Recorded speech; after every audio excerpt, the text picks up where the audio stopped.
如果今日0分到10分俾我 MC 有幾多分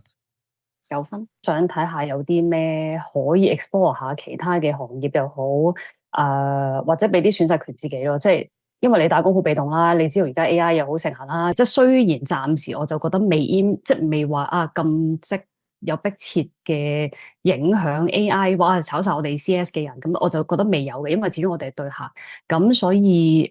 但係我就都會想 explore 下咯。咁同埋譬如去到做咗10幾年嘢啦，咁除咗我而家係 system 呢一行，其實我自己都有諗過譬如我揾工可以有啲乜嘢嘅 exposure 可以再多啲去做，同埋都有諗過一啲被動收入嘅嘢啦，即係大家都當然想啦。除咗正職之外，有啲被動收入就 very good 啦，即係你唔使話真係依賴份工，係咯，一份工你個收入就係嗰份工啦，咁所以想係咯，又睇下有啲咩 opportunities 咯。係咯，即係容易啲中到，係咯，即係 instead of 你大海撈針咁樣，咁我都知道呢啲係會有啲特別嘅 skill set 去學咯。如果今日0分到10分俾我 MC 有幾多分9分。